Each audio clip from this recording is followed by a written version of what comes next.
My dear fellow travelers, in this life of uncertainty, we live in a time of accelerated certainty, where people chase outcomes as if they were coins in a fountain, tossing hopes upward and expecting divine currency in return.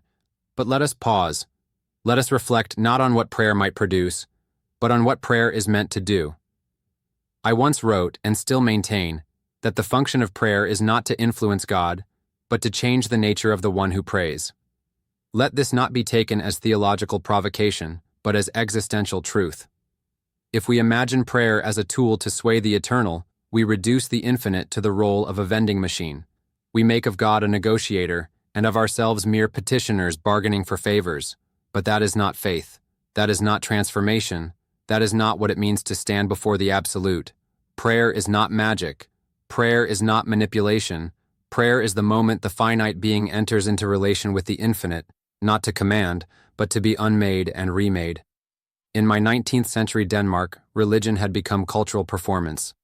Christianity was worn as a badge, not lived as a burden. People went to church to be seen, not to see themselves truly. Prayer became routine, a script rather than a soul's outcry. And so I challenged my countrymen, and now I challenge you. Do not speak to God as if you must inform him of your needs. He knows them. He knew them before you uttered them. Rather, pray to see rightly. Pray that your desires be purified, your motives illuminated, your ego diminished. For what is more radical than a human being who dares to become inward? To examine the self before the throne of the eternal? To speak not to get, but to be. How this applies today. You are told today that your voice should be loud, your affirmations positive, your desires manifest. The world preaches confidence without reflection, outcome without introspection. But this is illusion.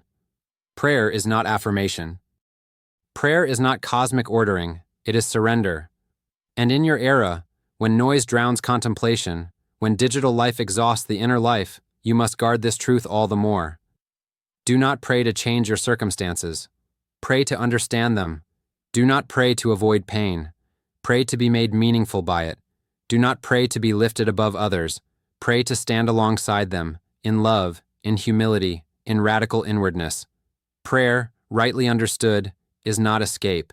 It is descent, into the self, into silence, into surrender. Advice for today. Be still. You cannot hear the eternal whisper if your soul is shouting. Make room for silence. Dwell in it. Be honest. God does not need flattery. Speak your doubts, your fears, your contradictions. That is where transformation begins. Be inward. Do not confuse public religiosity with personal relationship. Prayer is not performance. It is intimacy. Let prayer change you.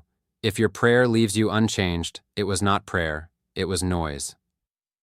Ask not that your path be smoothed, but that your feet be strengthened. Remember the eternal. In a world that offers temporary fixes, prayer invites you into the eternal dialogue, the long conversation of the soul, with its origin. A final reflection. We do not pray to make God more like us. We pray that we might become more like God, not in power, but in patience, not in sovereignty, but in surrender. Let your prayer be the furnace in which the false self is burned away. Let it be the water that softens pride. Let it be the mirror that shows not what you want, but who you are. Prayer is not the reaching up of hands to demand. It is the bending of the knee to become.